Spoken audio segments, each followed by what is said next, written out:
Well, hello. Catherine Langman here, back with another episode of the Productpreneur Success podcast.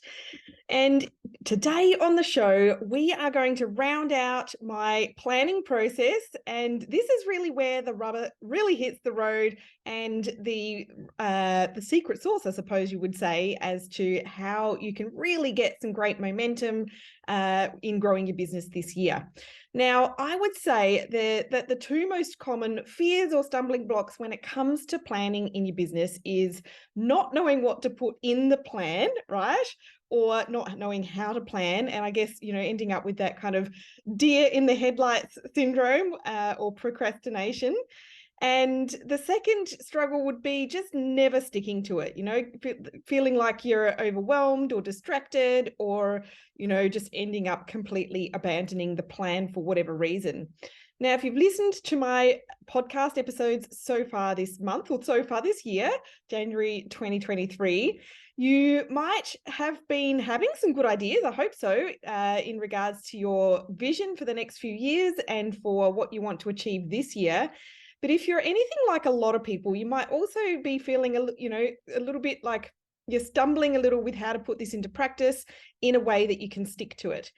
Now, I'm recording this on a Monday, and on Friday just gone, I spent the day working with my mastery coaching clients and really helping them to set not just their 12-month targets and scheduling their major promotions throughout the calendar year, but also this next step. And, because those first parts, they're really only half the battle.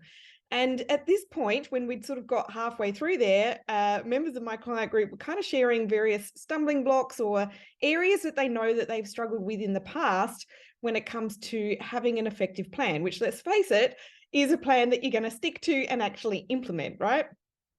And sometimes the fall off the bandwagon is because of the individual's personality strengths. I know some people are definitely better at, the big picture visionary thinking and maybe not so great at process or detail.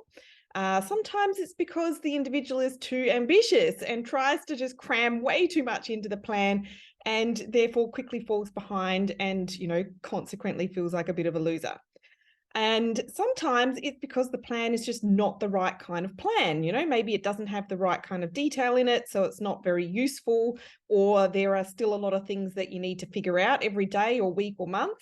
Or maybe it lacks any method of accountability so that when things get really hard or overwhelming or some new shiny new opportunity presents itself, it's just too easy to get distracted and abandon the plan. Or maybe the individual doesn't have a way of keeping track of the results, so they can't tell if the efforts they've put in are actually working. And often building a business is a little bit like a new fitness plan, right? Which is, probably a lot of us on that bandwagon as well right now in the year. The strategies just take a little while to work before the results are really visible. So, we think it's not working and just abandon the efforts entirely. So this is all the stuff that we're going to discuss today on the show. And specifically, we're going to be chatting about how having a detailed 90-day action plan can help you accelerate your growth trajectory. Lots of business and productivity experts actually really advocate for 90-day planning cycles. So why is that? I remember my dear old Gran used to love the joke, how do you eat an elephant? And the answer being one bite at a time. By breaking a large target down into bite-sized chunks, things do become easier to work through, both physically and mentally. And when I was thinking about that joke, I also came to mind in the Matilda, the musical movie. I don't know if you've seen that new one. I watched it with my daughter just recently. Of course, there's Bruce Bogtrotter, who has to eat the entire enormous chocolate cake. And one bite at a time, right? Now, if we look at that elephant or that massive chocolate cake in its entirety, or our own 12-month goals in their entirety, it's too huge and overwhelming, and this is where people fall into the trap of just doing whatever they did last year because it feels like, that's the path of least resistance and it's the only way they know how to operate. Also, trying to project out 12 months and put together a detailed action plan for that far ahead it kind of feels like you have all the time in the world. There's no sense of urgency, and therefore momentum can be really slow to gear up. And then there's the inevitable scramble at the end of the year. And if you found yourself late last year having to hustle at the last minute to pull together your Black Friday or Christmas promos, then no doubt you'll be keen to avoid that same fate again.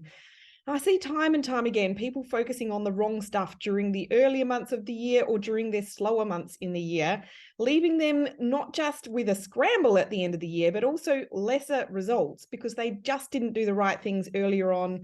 And so they didn't enjoy the greater impact that those actions or activities might have had when they rolled their major campaigns out. But lastly, I think the biggest issue with trying to prepare a really detailed 12-month plan is it's too easy to get distracted by shiny objects or veer off track for various reasons. So to borrow from the movie Fight Club, the first rule of Fight Club, no, business planning, is don't plan too far ahead.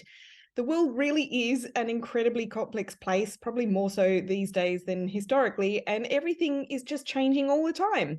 You can't plan your long-term actions in detail because you have no idea what's going to happen that far in the future.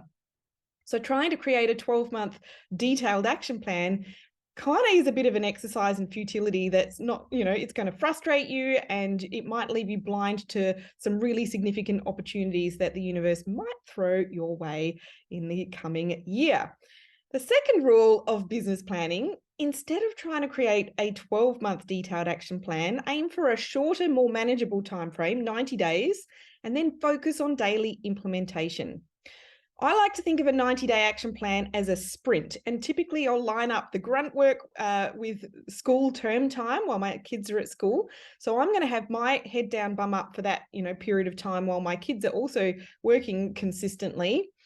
And typically my friends are also, in the same boat with their kids. So we're all super busy, just getting shit done during that period of time. And then I top and tail that with planning and review time, which is, I'm usually doing that in all the school holidays to round out my sprint. And so this helps me to, avoid falling victim to the pitfall of overestimating what I can do in a year and underestimating what I can do in 10 years.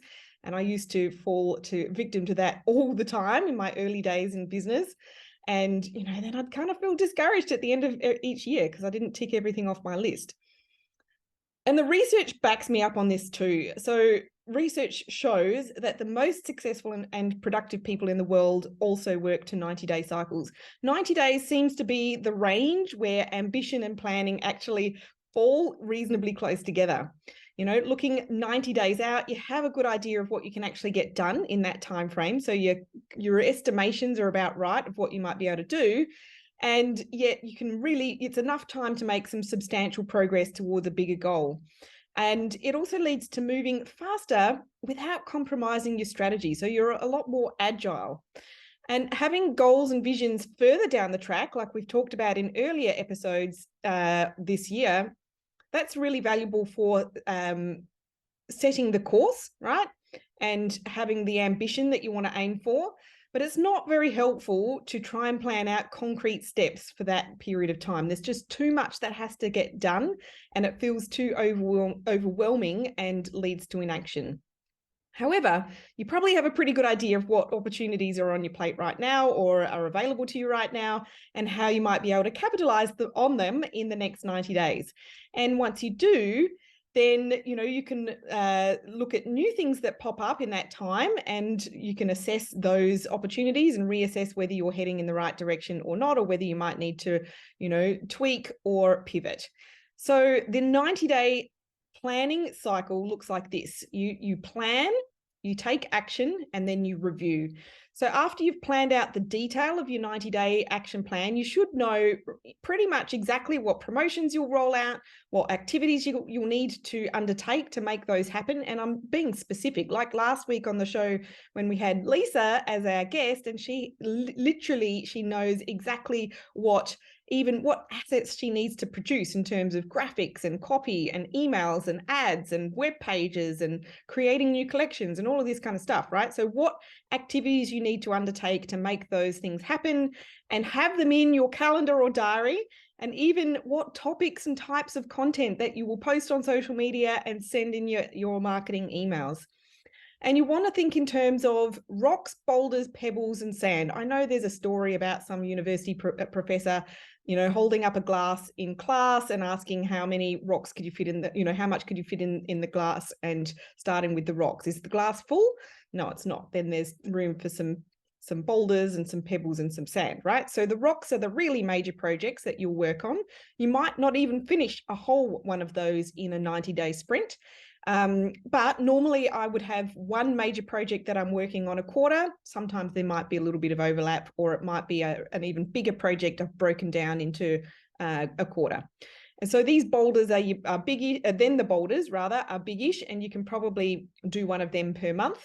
Pebbles and sand, they're going to be just the regular activities that need to happen to keep the business operating. Like marketing emails might be pebbles, or posting on socials might be sand. So hopefully you get the gist. And that at the end of the 90-day sprint, it's time to take stock of the results, track how you're progressing towards your 12-month goals, and then plan your next 90-day sprint.